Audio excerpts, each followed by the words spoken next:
નમસ્કાર વિદ્યાર્થી મિત્રો, ઓનલાઈન લર્નિંગમાં આપનું સ્વાગત છે. લાસ્ટ લેક્ચર દરમિયાન આપણે હૃદયની ગાંઠ પેશીઓ અને કાર્ડિયક સાયકલ એટલે કે હૃદય ચક્ર એના વિશે સમજ્યા. આજનો આપણો વિષય છે હૃદયના અવાજ અને ECG. આ બે વિશે આપણે આજે સમજવાનું છે. ચલો પહેલા તો હૃદયના અવાજ ક્યારે આવે અને કેવા હોય એ જાણતા પહેલા આપણે સૌ એ જાણીએ છીએ કે અહીંયા હૃદય ઉપર આપણે સેટ ડાબી બાજુ થોડો હાથ મૂકીએ તો આપણને એના ધબકારા ફીલ થાય. ઓકે, અને કદાચ આપણા ભાઈ કે બેન એના હૃદય ઉપર આપણે થોડું કાન મૂકીને સાંભળીએ કે કોઈ પણ અન્ય વ્યક્તિના હૃદય ઉપર કાન મૂકીને સાંભળીએ તો આપણને અવાજ આવે ને એ અવાજને આપણે ધક ધક ધક ધક ધક ધક આવો અવાજ કહીએ છીએ. પણ વાસ્તવમાં એ ધક અવાજ નથી, એ અવાજ એ લબડબ છે, લબડબ. ઓકે, આ અવાજ એ વાસ્તવમાં ક્યારે આવે છે એ સમજવું બહુ જરૂરી છે. હૃદયનો અવાજ એ હૃદયની અંદર આવેલા વાલ્વ બંધ થવાના કારણે આવતો હોય છે. હવે વાલ્વ બે પ્રકારના હોય, તમે સમજો છો. એક અર્ધચંદ્રાકાર વાલ્વ જેને આપણે સેમિલ્યુનર વાલ્વ્સ કહીએ છીએ, જે આવેલા છે પેલા ફુફુસકાંડ અને ધમનીકાંડની અંદર, અને બીજા એવી વાલ્વ જેને આપણે કર્ણકશેપક વાલ્વ કહીએ છીએ, જે આવેલા છે કર્ણક અને ક્ષેપકની વચ્ચે. ઓકે, તો આ વાલ્વ જ્યારે બંધ થાય છે ત્યારે અવાજ આવતો હોય છે અને એ અવાજ એ હૃદયનો અવાજ છે. ઓકે, અને આ વાલ્વ કયો વાલ્વ બંધ થાય ત્યારે કયો અવાજ આવે એ ખાસ ધ્યાનથી સમજી લો. જેમ કે જ્યારે એવી વાલ્વ બંધ થાય, ચલો એવી વાલ્વ એટલે એટ્રિયોવેન્ટ્રિક્યુલર વાલ્વ એટલે કર્ણકશેપક વાલ્વ કે જે કર્ણક અને ક્ષેપકની વચ્ચે હોય. એટલે પેલા ડાબા કર્ણક અને ડાબા ક્ષેપક વચ્ચે કયો વાલ્વ છે? દ્વિદલ વાલ્વ અથવા મિત્રલ વાલ્વ. અને જમણા કર્ણક અને જમણા ક્ષેપક વચ્ચે કયો વાલ્વ છે? ત્રિદલ વાલ્વ. તો જ્યારે આ બંધ થાય ત્યારે હાર્ટનો પહેલો અવાજ સંભળાય છે, પહેલો અવાજ જેને લબ કહેવાય, લબ, LUB, લબ. ઓકે, અને જ્યારે અર્ધચંદ્રાકાર વાલ્વ બંધ થાય એટલે ફુફુસકાંડ અને ધમનીકાંડમાં આવેલા અર્ધચંદ્રાકાર વાલ્વ બંધ થાય ત્યારે હાર્ટનો બીજો સાઉન્ડ આવે છે. આ બીજો સાઉન્ડ એને ડબ કહેવાય, DUB, ડબ. ઓકે, તો ટૂંકમાં લબ ડબ, લબ ડબ, લબ ડબ. આ રીતે હાર્ટના સાઉન્ડ આપણને સંભળાતા હોય છે. અને આ સાઉન્ડ સાંભળવા માટે ડોક્ટર સ્ટેથોસ્કોપ નામના સાધનનો ઉપયોગ કરતા હોય છે. એ તમે જાણો છો, ડોક્ટર પાસે જે હોય છે એ કાનમાં ભરાવી અને તમારી છાતી ઉપર આ પ્રમાણે મૂકી અને જે હાર્ટના અવાજ સાંભળે છે એ સાધન એ કહેવાય સ્ટેથોસ્કોપ. ઓકે, તો ટૂંકમાં સ્ટેથોસ્કોપની મદદથી આ સાઉન્ડ સાંભળી શકાય. તો બુકના શબ્દોને ક્લિયર કરી તો દરેક હૃદચક્ર એની અંદર બે મહત્વપૂર્ણ અવાજ ઉત્પન્ન થાય છે. આ અવાજ એમને સ્ટેથોસ્કોપ દ્વારા સહેલાઈથી સાંભળી શકાય છે. હવે એમાં પ્રથમ અવાજ જે છે, પ્રથમ અવાજ એ લબ છે, LUB, લબ. અને આ અવાજ એ દ્વિદલ ત્રિદલ વાલ્વ બંધ થાય ત્યારે આવે છે. ખાસ ધ્યાન રાખીશું, વાલ્વ ખુલતી વખતે અવાજ ના આવે, પણ વાલ્વ બંધ થાય ત્યારે અવાજ આવે. એનું એક લોજિક છે કે વાલ્વ બંધ થાય એટલે બ્લડ ફ્લો જે છે એ અટકે. સપોઝ કે દ્વિદલ ત્રિદલ વાલ્વ બંધ થયા એટલે કર્ણકમાંથી ક્ષેપકમાં આવતો બ્લડ ફ્લો અટક્યો, અને બ્લડ ફ્લો અટક્યો એટલે હવે ક્ષેપકમાંથી એ ધક્કો મારશે કર્ણક તરફ જવા માટે રુધિર, પણ એ વખતે એ અંદર જઈ શકશે નહીં કારણ કે વાલ્વ બંધ થઈ ગયા છે. ઓકે, તો એ અવાજ એ વાલ્વ બંધ થવાના કારણે આવતો અવાજ છે, ખાસ ધ્યાન રાખીશું. અને આને એવી વાલ્વ પણ કહી શકીશું, દ્વિદલ ત્રિદલ વાલ્વ એટલે એવી વાલ્વ પણ કહેવાય, એટ્રિયોવેન્ટ્રિક્યુલર વાલ્વ એટલે કર્ણક અને ક્ષેપકની વચ્ચે આવેલા વાલ્વ કહેવાય. આ અવાજ જે છે લબ અવાજ એ ખાસ ધ્યાન રાખીશું કે થોડો મોટો હોય અને વધુ સમય માટેનો હોય. મોટો અને વધુ સમય માટેનો અવાજ છે લબ. ઓકે, જ્યારે બીજો અવાજ છે ડબ, DUB, ડબ. આ અવાજ એ અર્ધચંદ્રાકાર વાલ્વ બંધ થવાથી આવતો હોય છે, સેમિલ્યુનર વાલ્વ બંધ થાય ત્યારે આવતો હોય છે. અને આ અવાજ કમ્પેરેટિવલી આ આ લબ અવાજ કરતાં થોડો નાનો છે અને થોડા ઓછા સમય માટેનો છે, ઓછા સમય માટેનો અવાજ છે. ઓકે, એટલે ટૂંકમાં હૃદયનો અવાજ જે છે એ લબડબ લબડબ લબડબ લબડબ લબડબ લબડબ આવી જશે, કે જે અમુક હૃદય રોગના નિદાન કરવા માટે ખૂબ અગત્યના છે. આ અવાજની ગુણવત્તામાં ફેરફાર થાય, અવાજના સમયગાળામાં ફેરફાર થાય તો ડોક્ટર્સને તાત્કાલિક ખ્યાલ આવી જાય કે આ હૃદયની અંદર કોઈક ખામી છે, કોઈક તકલીફ છે, બરાબર. એટલે એ પેશન્ટ એને ફર્ધર ECG ઇકો એ બધું કરાવવા માટે મોકલે અને પછી એ ખામી જે છે એ પકડાય. તો ટૂંકમાં દાક્તરી નિદાન એના માટે ડાયગ્નોસિસ, અમુક હૃદયને લગતા રોગો એના ડાયગ્નોસિસ માટે આ બંને અવાજ જે છે ખૂબ અગત્યના છે. આ જે લબ અવાજ છે એને ઘણીવાર S1 કહેવાય છે, S1 સાઉન્ડ 1. ઓકે, અને આ લબ અવાજ જે છે એને S2 કહેવાય છે, સાઉન્ડ 2 પણ કહેવાય છે. ઓકે, તો આઈ હોપ તમને હૃદયના અવાજના મુદ્દાની અંદર ખ્યાલ આવી ગયો હશે. ઓકે, નેક્સ્ટ મુદ્દો છે આપણા પાસે હવે ઇલેક્ટ્રોકાર્ડિયોગ્રાફ. ઇલેક્ટ્રોકાર્ડિયોગ્રાફ ECG. ઓકે, બધાએ જોયેલું છે બરાબર. હોસ્પિટલની અંદર આઈસીયુમાં જ્યારે પેશન્ટ દાખલ થયેલું હોય ત્યારે એના છાતી ઉપર બધા વાયર ભરાયેલા હોય છે, હાથના કાંડા ઉપર વાયર ભરાયેલા હોય, પગની ઘૂંટી ઉપર વાયર ભરાયેલા હોય અને એ વાયર બધા ભેગા થઈ અને મોનિટરમાં જતા હોય ને મોનિટરની અંદર આ પ્રમાણે લાઇનિંગ્સ આવતી હોય અને પીપ પીપ પીપ પીપ એવો અવાજ આવતો હોય તો એ મશીન જે છે એ ઇલેક્ટ્રોકાર્ડિયોગ્રાફ છે. ECG કહેવાય ને. E for electro, C for cardio and G for graph. Electrocardiograph. Okay, ઘણા બધા મૂવીમાં પણ આપણે જોયેલું હશે કે એ કોઈ આઈસીયુ ની અંદર દાખલ હોય ત્યારે આ પ્રમાણે લાઇનિંગ આવતી હોય અને પછી એ વ્યક્તિ મરી જાય એટલે પી એક સડન લાઈન થઈ જાય, સડન લાઈન, બરોબર. એટલે આપણે સમજી જઈએ કે પેશન્ટ જે છે મરી ગયું. તો ધેટ ઇઝ ECG, એને ECG કહેવાય, ઇલેક્ટ્રોકાર્ડિયોગ્રાફ. હવે આ ઇલેક્ટ્રોકાર્ડિયોગ્રાફ શું છે વાસ્તવમાં? તો આ એક આલેખ છે. આ જે આ પ્રમાણે હોય છે, અહીંયા મેં ડ્રો કર્યું છે આ રીતે હોય આ આલેખ જે છે. ઓકે, તો આ એક આલેખ છે. વાસ્તવમાં જ્યારે પણ આપણા હૃદયની અંદર સંકોચન થાય ત્યારે એના માટે આપણે ભણી ચૂક્યા કે ગાંઠ પેશીમાંથી જે સક્રિય કલાવીજ સ્થિતિમાન પેદા થાય છે એ જવાબદાર છે એના માટે. અને એમાં પણ આપણે જોયું હતું SA નોડ, જેને આપણે સાયનોએટ્રિયલ નોડ કીધી હતી, એટલે કે શિરા કર્ણક ગાંઠ તરીકે ઓળખી હતી, જે પોતે બાહ્ય ઉત્તેજના વગર 70 થી 75 વાર 1 મિનિટમાં એક્શન પોટેન્શિયલ પેદા કરી શકે છે. ચલો, હવે આ એક્શન પોટેન્શિયલ સક્રિય કલાવીજ સ્થિતિમાન એ શું છે? તો it is a kind of current, એક પ્રકારનો કરંટ છે. આ ધ્યાન રાખજો, કરંટ જ છે, વિદ્યુત પ્રવાહ છે.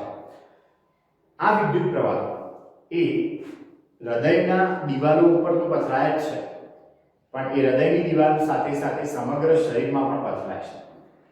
અને આ વિદ્યુત પ્રવાહ, આ કરંટ એને આપણે શરીર ઉપર યોગ્ય જગ્યાએ ઇલેક્ટ્રોડ્સ એટલે કે લીડ્સ કે વાયર મૂકી અને એને આલેખિત કરી શકીએ છીએ, એને નોંધી શકીએ છીએ. આ પ્રવાહને આપણે ઓળખી શકીએ છીએ કે ભાઈ આટલો પ્રવાહ અંદરથી આ સમયે પસાર થઈ રહ્યો છે.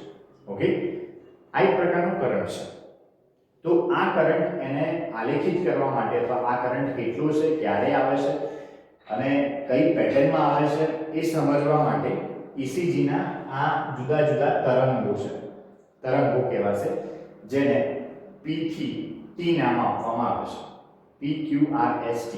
ઓકે, એ પહેલા એ પણ કહી દઉં કે ECG નું સારી રીતે અને યોગ્ય રીતે રેકોર્ડિંગ કરવા માટે આપણા શરીર ઉપર એ ઇલેક્ટ્રોડ્સ એટલે કે ઇલેક્ટ્રિક લીડ્સ એટલે કે વાયર અથવા તાર જોડવામાં આવતા હોય છે. તમે કરાવેલું હોય અથવા કોઈ સગા સંબંધીને ઘરમાં કરાવેલું હોય ECG, તો તમને ખબર હશે કે જ્યારે ડૉક્ટરના ત્યાં આપણે જતા હોઈએ છીએ ત્યારે આ ચેસ્ટના ભાગે એ લોકો એક સામાન્ય લિક્વિડ જેવું લગાડી અને પછી વાયર ફિટ કરતા હોય છે. કાંડા ઉપર એક ક્લિપ મૂકતા હોય આ રીતે, બીજા કાંડા ઉપર એક ક્લિપ મૂકતા હોય આ રીતે, ડાબા પગની ઘૂંટી ઉપર એક ક્લિપ મૂકતા હોય. ઓકે, 3 મોટે ભાગે લીડ્સ હોય, 3 ઇલેક્ટ્રોડ્સ હોય અને આ 3 ઇલેક્ટ્રોડ્સ પૈકી એક છાતીમાં, પછી ડાબા જમણા હાથની કાંડા ઉપર અને ડાબા પગની ઘૂંટી ઉપર, એટલે ટોટલ 4 લીડ્સ જેવા હોય. ઘણા બધા વાયર હોય, અહીંયા ઘણા બધા વાયર હોય, અહીંયા એક એક ક્લેપ હોય. ઓકે, તો એ બધું શેના માટે છે? તો એ કરંટ કેટલો પસાર થાય છે, હમણાં જ મેં કીધું કે ભાઈ સક્રિય કરાવી સ્થિતિમાં પેદા થાય છે નોડ દ્વારા, તો એ કેટલું પેદા થાય છે, ક્યારે પેદા થાય છે, એ બધું શરીરની અંદર વહેતા કરંટને આપણે પકડીએ છીએ અને આપણે જાણીએ છીએ કે ભાઈ આ કરંટ પસાર થઈ રહ્યો છે. એ ECG છે. ઓકે, તો આ ECG કાઢવા માટે ખાસ તો આ રીતે ઇલેક્ટ્રોડ્સ એને યોગ્ય જગ્યાએ ગોઠવવા જરૂરી છે.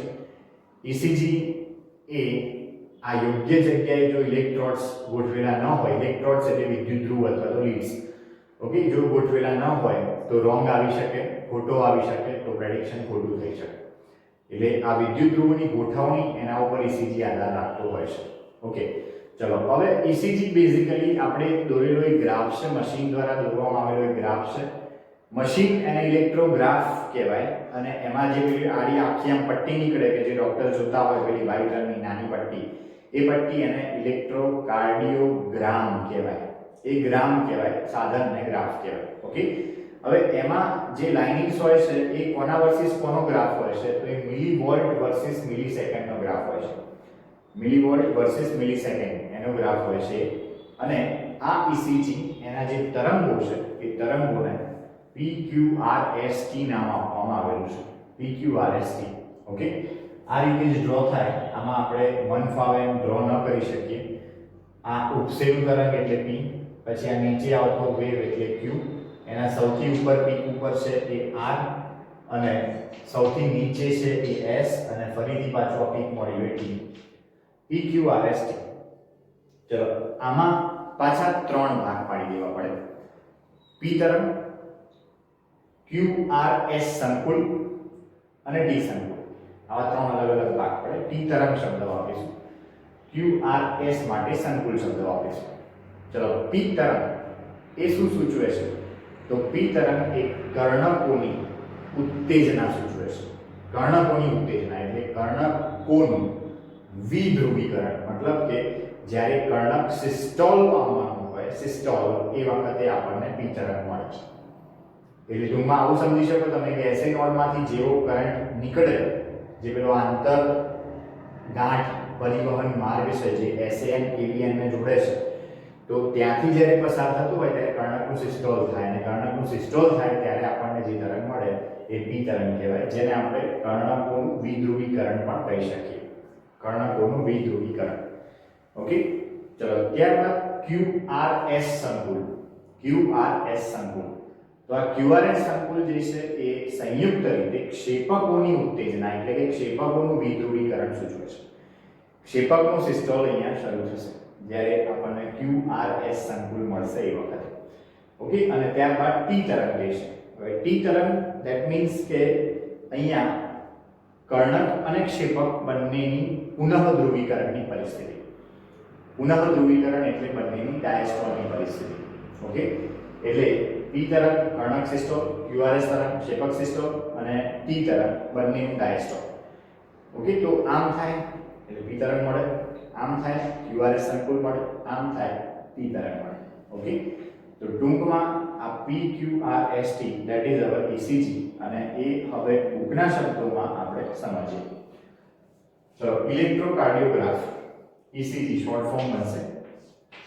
એની અંદર લખ્યું છે કે ECG એટલે હૃદચક્ર દરમિયાન હૃદયની વિદ્યુત પ્રક્રિયાઓનું રેખાંકિત આલેખન, એને ECG કહેવાય. હૃદચક્ર દરમિયાન હૃદયની વિદ્યુત પ્રક્રિયાઓનું રેખાંકિત આલેખન. ચલો, ઇલેક્ટ્રોકાર્ડિયોગ્રાફ એ સાધન છે જે મોનિટર ધરાવે, પેલા વાયર બધું હોય, સાધન એને કહેવાય ઇલેક્ટ્રોકાર્ડિયોગ્રાફ. અને ઇલેક્ટ્રોકાર્ડિયોગ્રામ એ આલેખ છે જે પેલી વ્હાઇટ કલરની પટ્ટી મળે છે સામે જે ડોક્ટર જોવે છે એ. ઓકે, ચલો, યોગ્ય ECG મેળવવા દર્દીને મશીન સાથેના 3 ઇલેક્ટ્રિક લીડ જે બંને કાંડા અને ડાબી બાજુની પગની ઘૂંટી એને જોડીને હૃદયની ગતિવિધિનું સતત અવલોકન કરવામાં આવતું હોય છે. હૃદક્રિયાના વિસ્તૃત મૂલ્યાંકન માટે ઘણા લીડ્સને છાતીના ભાગે પણ જોડવામાં આવતા હોય છે. ઘણા બધા તાર અહીંયા જોડવામાં આવતા હોય છે. આ ગ્રાફ છે, કોના વર્સિસ કોનું ધ્યાન રાખીશું? મિલીવોલ્ટ વર્સિસ મિલીસેકન્ડનો ગ્રાફ છે. આ રીતે ડ્રો કરાય. પી તરંગ જે છે એમાં એલિવેશન બતાવવું પડે, આમ એલિવેશન, પછી સીધી લાઈન, પછી ક્યુ તરંગ બતાવવા માટે આમ ડિપ્રેશન બતાવવું પડે, નીચે જતું બતાવવું પડે. આર તરંગ માટે સૌથી મોટો પીક બતાવવો પડે, એલિવેશન બતાવવું પડે. એસ તરંગ માટે સૌથી મોટું ડિપ્રેશન બતાવવું પડે, સૌથી નીચે, પછી પાછી સીધી લાઈન, અને ટી તરંગ માટે પાછું એલિવેશન બતાવવું પડે આમ થોડું. ઓકે, આ રીતે ડ્રો થાય. મન ફાવે આ ડ્રો ના થઈ શકે. બીજું કે ECG નો દરેક ઉન્નત એટલે કે પીક, આ P Q R S T આ પીક કહેવાય. આ લોઅર પીક છે, અપર પીક છે. એ P થી T અક્ષરોથી ઓળખવામાં આવે છે, જે હૃદયની વિશિષ્ટ વિદ્યુતીય ક્રિયાવિધિ સાથે સંકળાયેલ છે. ઓકે, ચલો એમાં P તરંગ. તો P તરંગ એટલે આટલો ભાગ કે કર્ણકની વિદ્યુતીય ઉત્તેજના અથવા વિધ્રુવીકરણ છે, જે બંને કર્ણકોને સંકોચન તરફ દોરે છે. મતલબ કે P તરંગ એટલે સમજી લેવાનું કે એસી નોડમાંથી પેલો જે કરંટ છે એ પેદા થઈ ગયો છે, એટલે કે સક્રિય કલાપી સ્થિતિમાન પેદા થઈ ગયું છે, અને પેલા આંતર ગાંઠ માર્ગમાંથી પસાર થઈ રહ્યું છે, જેથી કર્ણકોનું હવે સિસ્ટોલ થશે. ત્યારબાદ QRS સંકુલ, તો એક ક્ષેપકોના વિધ્રુવીકરણને રજૂ કરે છે. ક્ષેપકોનું વિધ્રુવીકરણ જે ક્ષેપકના સંકોચનની શરૂઆત કરાવે છે, જેથી ક્ષેપકનું સંકોચન શરૂ થશે. સંકોચન Q તરંગ બાદ તરત શરૂ થાય છે, એટલે Q તરંગ પૂરું થાય પછી અહીંયાથી સંકોચન આગળ બતાવે છે આપણને, અને તે સિસ્ટોલની શરૂઆતનો સંકેત છે. કોના? ક્ષેપકોના સિસ્ટોલની શરૂઆતનો સંકેત છે. ઓકે, અને P તરંગ તો એક ક્ષેપકોની ઉત્તેજનામાંથી સામાન્ય સ્થિતિમાં પાછા આવવાની સ્થિતિ રજૂ કરે છે. ઉત્તેજનામાંથી સામાન્ય સ્થિતિમાં પાછા આવી જવાય, એટલે કે જે વિધ્રુવીકરણ થયું હતું એની જગ્યાએ પાછું પુનઃધ્રુવીકરણ થયું. જો આ બધા શબ્દો જે છે વિધ્રુવીકરણ, પુનઃધ્રુવીકરણ, એ બધું તમને ધ્રુવીકરણ, આ બધા શબ્દો તમને ચેપ્ટર નંબર 21 માં બધું ખબર પડશે. ઓકે, સિસ્ટોલની સમાપ્તિ સૂચવે છે, મતલબ આ પૂરું થઈ ગયું એટલે હવે સિસ્ટોલ પૂરું થઈ ગયું ક્ષેપકનું, એ આપણને સૂચવે છે. ઓકે, તો આ પુનઃધ્રુવીકરણ T તરંગ જે છે બંને ખાસ કોનું કર્ણકોનું પણ પુનઃધ્રુવીકરણ અને ક્ષેપકનું પણ પુનઃધ્રુવીકરણ. બાકી રહેલી માહિતી હવે સમજો.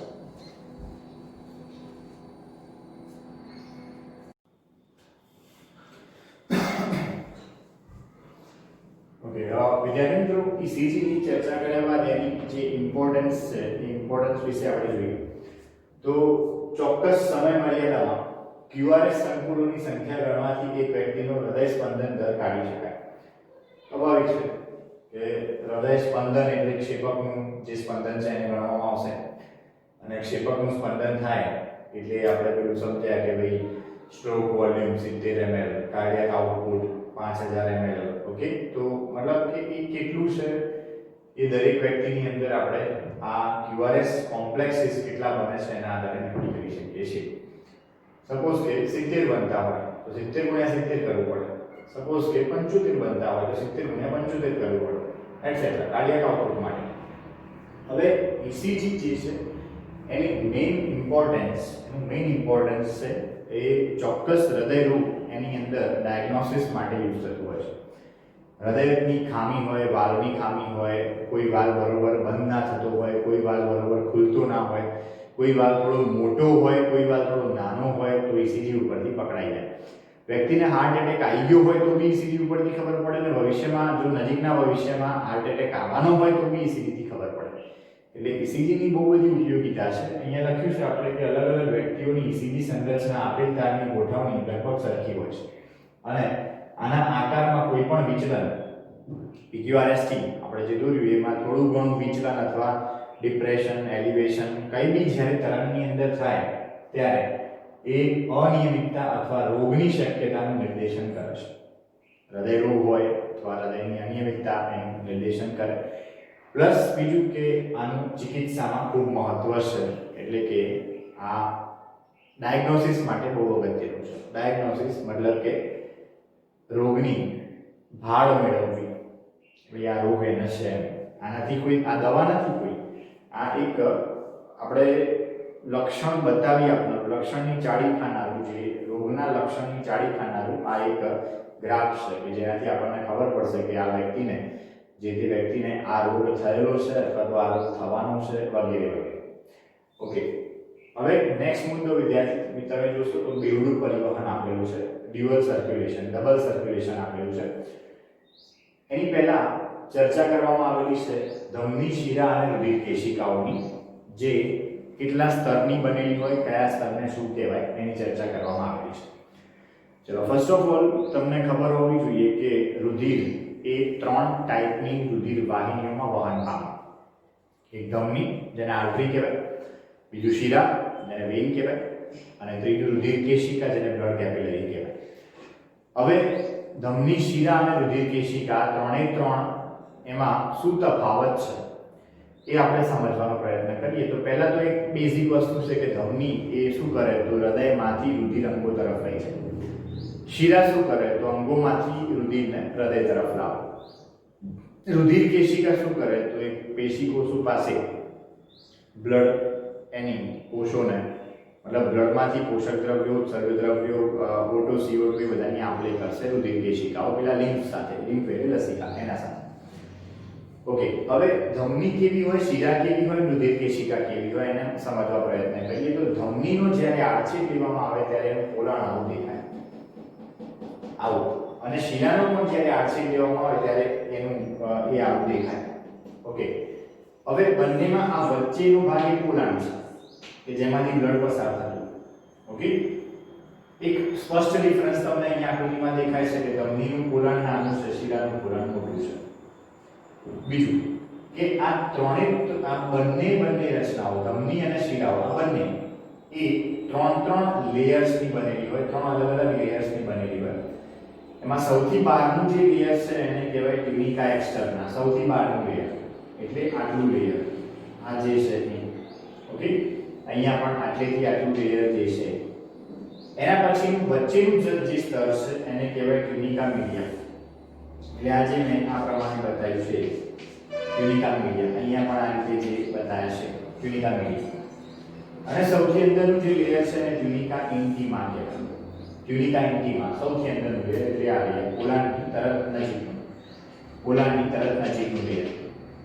ઓકે, 3 લેયર, બહારથી અંદર તરફ, સૌથી બહાર ટ્યુનિકા એક્સટર્ના, વચ્ચે ટ્યુનિકા મીડિયા અને સૌથી અંદર ટ્યુનિકા ઇન્ટિમા.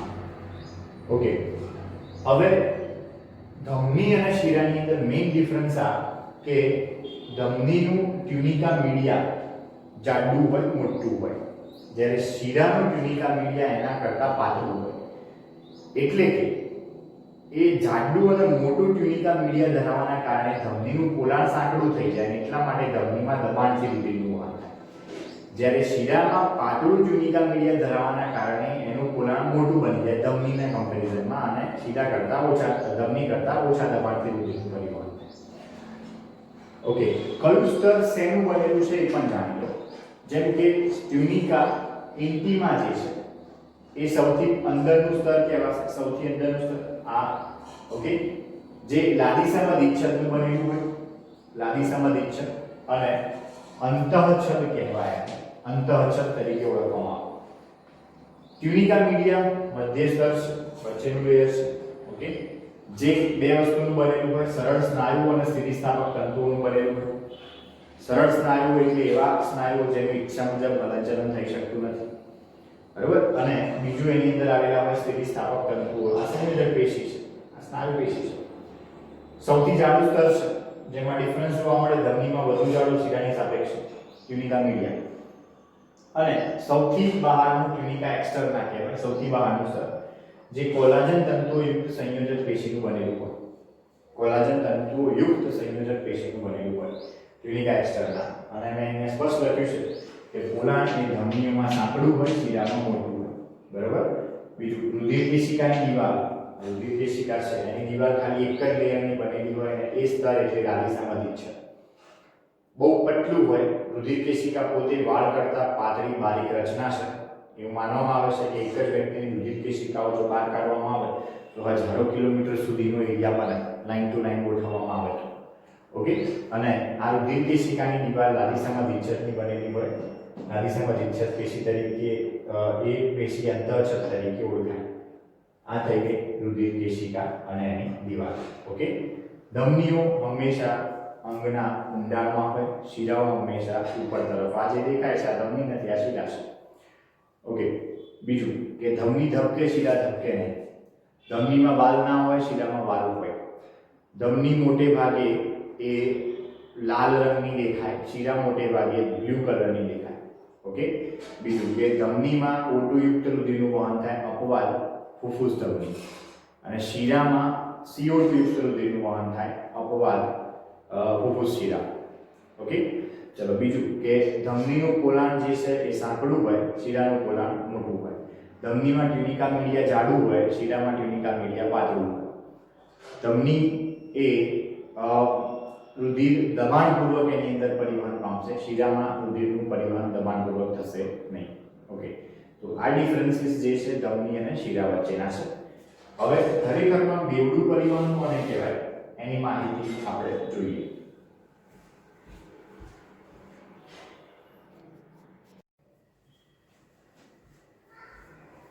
ઓકે, વિદ્યાર્થી મિત્રો, હવે આપણે જે મેઇન મુદ્દો છે એને સમજવા પ્રયત્ન કરી રહ્યા છીએ. જે મુદ્દો છે બેવડું પરિવહન, ડ્યુઅલ સર્ક્યુલેશન. ચલો, આ ડ્યુઅલ સર્ક્યુલેશન એટલે શું એને જો સમજવું હોય તો તમારે આખા શરીરમાં રુધિરના પરિવહનને યાદ કરવું પડે. હવે એને મેં તમને વારંવાર સમજાવેલું છે, તેમ છતાં હું તમને એકવાર ફરીથી સમજાવી રહ્યો છું કે આખા શરીરમાં જે રુધિર હોય એ બધું જ રુધિર, અશુદ્ધ રુધિર એટલે કે CO2 યુક્ત રુધિર એ મહાશિરાઓ દ્વારા, બે અગ્ર મહાશિરા અને એક પશ્ચ મહાશિરા, એના દ્વારા આવીને ઠલવાય જમણા કર્ણકમાં. આ જમણા કર્ણકમાંથી પેલો ત્રિદલ વાલ્વ ખુલતા એ આવે જમણા ક્ષેપકમાં. ઓકે, ચલો, જમણા ક્ષેપકમાં એ આવે પછી પેલો અર્ધચંદ્રાકાર વાલ્વ, જેને ફુફુસ અર્ધચંદ્રાકાર વાલ્વ કહેવાય, એ ખુલતા ત્યાંથી એ ફુફુસ ધમની દ્વારા જાય ફેફસામાં. ઓકે, એટલા માટે ફુફુસ ધમની એ એકમાત્ર એવી ધમની છે આપણા શરીરની અંદર કે જેમાં CO2 યુક્ત રુધિરનું વહન થાય છે. ચલો, ફેફસામાં એ ઓક્સિજનેટેડ થાય. ઓક્સિજનેટેડ એટલે ઓક્સિજન યુક્ત બને અને પછી ત્યાંથી એ ફુફુસ શિરા દ્વારા આવે ડાબા કર્ણકની અંદર. ઓકે, ચલો, એટલે ફુફુસ શિરા એ એકમાત્ર એવી શિરા છે આપણા બોડીની અંદર કે જે ઓક્સિજનેટેડ બ્લડ એટલે કે O2 યુક્ત રુધિર ધરાવે છે. ચલો, આટલે સુધીનું જે પરિવહન થયું, આટલે સુધીનું જે પરિવહન એટલે મેં તમને એવું કીધું કે ભાઈ જમણા ક્ષેપકમાંથી સીધું ગયું ફુફુસ ધમનીમાં, ત્યાંથી ગયું ફેફસામાં, ફેફસામાંથી ગયું ફુફુસ શિરામાં, ફુફુસ શિરામાંથી આવ્યું ડાબા કર્ણકમાં. આટલે સુધીનું જે પરિવહન થયું એ પરિવહન એને કહેવાય ફુફુસીય પરિવહન. ફુફુસીય પરિવહન એટલે રુધિરને ફેફસામાં લઈ જવું અને પાછું લાવવું.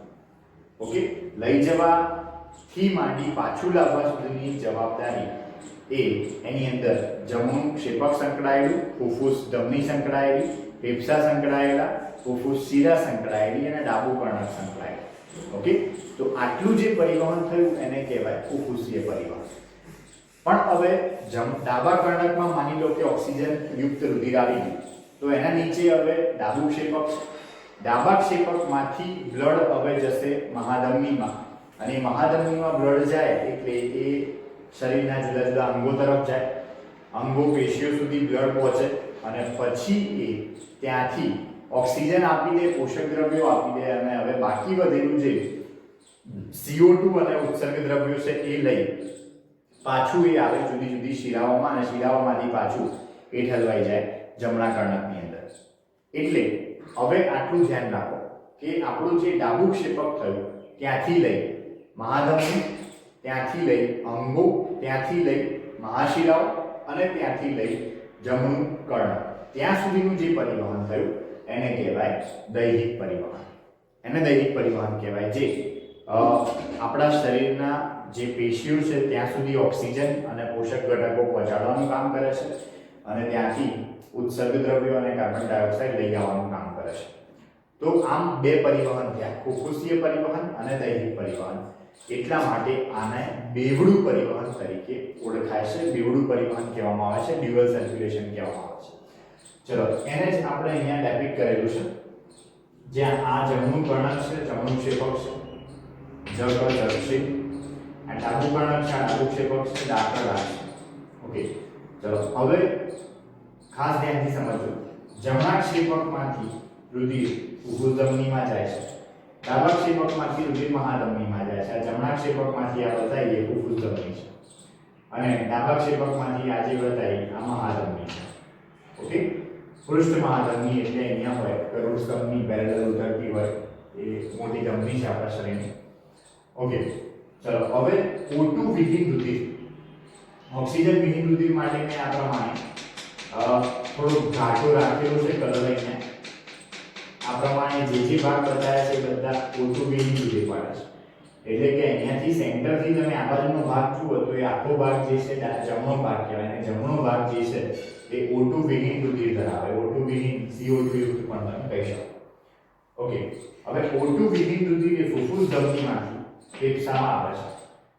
આ ફુફ્ફુસ ધમની એમાં O2 વિહીન રુધિર આવ્યું જમણા ક્ષેપકમાંથી અને ત્યાંથી એ ફેફસામાં જશે. આ રચના એ છે ફેફસા. ઓકે, ચલો પછી વાંચો કે O2 યુક્ત રુધિર એ ફુફ્ફુસ શિરા દ્વારા ડાબા કર્ણકમાં આવે છે. આ ફેફસા દ્વારા ફુફ્ફુસ શિરા, ફેફસામાંથી નીકળતી ફુફ્ફુસ શિરામાંથી જઈ અને ડાબું કર્ણક એની અંદર ઠલવાશે. O2 યુક્ત રુધિર. ઓકે, એટલે હવે આ જે થયું આરવી એટલે કે જમણું ક્ષેપક, એનાથી ફુફ્ફુસ ધમની એટલે કે આ, એનાથી ફેફસા એટલે કે આ, એનાથી ફુફ્ફુસ શિરા એટલે કે આ અને એનાથી LA એટલે કે આ. અહીંયા સુધીનું જે પરિવહન છે એને કહેવાય ફુફ્ફુસીય પરિવહન. ફુફ્ફુસીય પરિવહન કહેવાશે. ઓકે, અને પછી આપણે લખ્યું કે O2 યુક્ત રુધિર એ મહાધમનીઓ દ્વારા O2 યુક્ત થઈ ગયું. હવે અહીંયાથી LV માંથી O2 યુક્ત રુધિર એ મહાધમનીઓ દ્વારા ધમનિકા અને રુધિર કેશિકાના જાળામાંથી પેશીઓમાં આવે. મહાધમનીમાંથી જે બ્રાન્ચ પડે એને ધમની કહેવાય. ધમનીમાંથી જે બ્રાન્ચ પડે એને ધમનિકા કહેવાય. ધમનિકા આગળ જોડાયેલી હોય રુધિર કેશિકાઓ સાથે. રુધિર કેશિકાઓનો પેલો છેડો જોડાયેલો હોય શિરિકાઓ સાથે. શિરિકાઓ ભેગી થઈ શિરા બનાવે. શિરાઓ ભેગી થઈ મહાશિરામાં ખુલી જાય. ઓકે, પેશીઓમાંથી O2 વિહીન રુધિર એ શિરાઓ અને મહાશિરાઓના તંત્ર દ્વારા એકઠું થાય છે અને જમણા કર્ણકમાં ઠલવાય છે. આ દૈહિક પરિવહન છે. એટલે શું? તો HV પકડો અહીંયા, ડાબું ક્ષેપક, ત્યાંથી આ મહાધમની, ત્યાંથી અંગો, ત્યાંથી મહાશિરા અને ત્યાંથી આ. ઓકે, તો આ જે છે એને કહેવાશે દૈહિક પરિવહન. આમ બેવડું પરિવહન થયું, હૃદયને બેવડો પંપ કહેવામાં આવે. બરોબર, જમણો ભાગ અશુદ્ધ રુધિર એટલે કે O2 વિહીન રુધિર અને ડાબો ભાગ O2 યુક્ત રુધિરનું વહન કરે છે.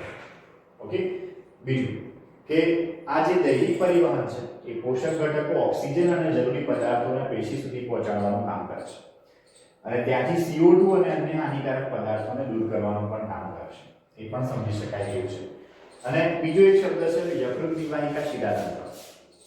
ચલો, યકૃત નિવાહિકા શિરાતંત્ર એટલે શું? તો એકદમ સિમ્પલી સમજી લો કે આપણું આખું જે આંતરડું છે, આંતરડું એટલે કે આખો પાચન માર્ગ, આપણું જઠર, નાનું આંતરડું, મોટું આંતરડું, પકવાશય, સ્વાદુપિંડી બધા પણ જે છે એમાંથી જે O2 વિહીન રુધિર હોય એ O2 વિહીન રુધિર એ કોઈ મહાશિરામાં ઠલવાતું નથી. એ પહેલા ઠલવાય છે યકૃતમાં અને યકૃતમાંથી પછી એ યકૃત શિરા દ્વારા હૃદયની અંદર જતું હોય છે. એટલે નિવાહિકા શિરા એટલે એવી શિરા, શબ્દ હું વાપરી રહ્યો છું. નિવાહિકા શિરા, પોર્ટલ વેઇન એટલે એવી શિરા કે જે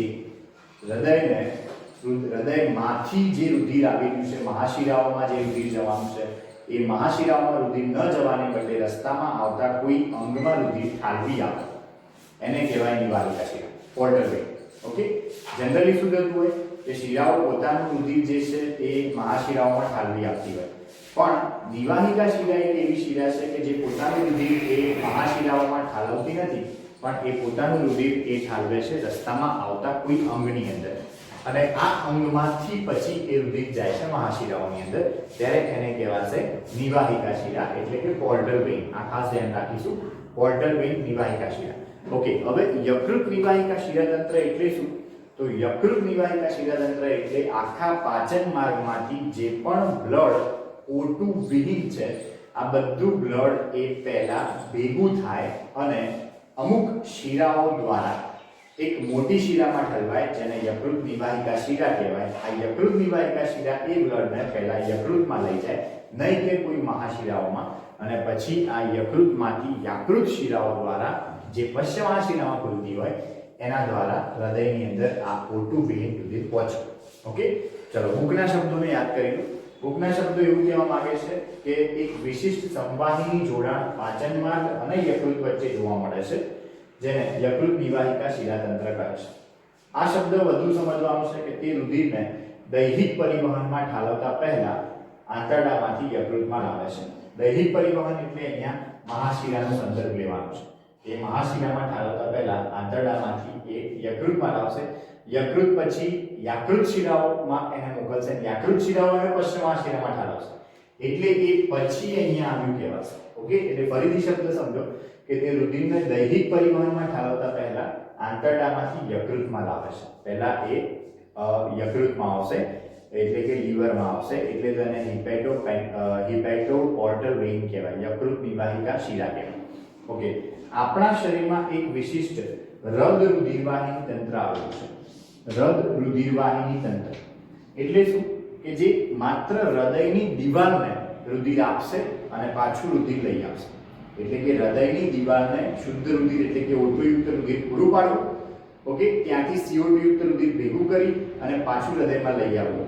એના માટે એક નાનું અને વિશિષ્ટ પ્રકારનું તંત્ર આવેલું છે, એ રદ રુધિરવાહિની તંત્ર કહેવાય, કે જે માત્ર હૃદયની દિવાલને રુધિર પૂરું પાડવાનું કામ કરે છે.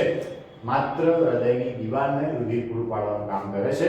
આમ તો હૃદય એ આખા શરીરમાં રુધિર પૂરું પાડે છે, એટલે એને પોતાને પણ રુધિર મળવું જોઈએ અને એનું પોતાનું રુધિર પણ એક્સચેન્જ થવું જોઈએ. O2 વાળું એને મળવું જોઈએ, પોષક દ્રવ્ય વાળું મળવું જોઈએ, CO2 વાળું દૂર થવું જોઈએ, ઉત્સર્ગ દ્રવ્ય વાળું દૂર થવું જોઈએ. આ માટે જે તંત્ર આવેલું છે એ તંત્ર એને કહેવાય રદ રુધિરવાહિની તંત્ર.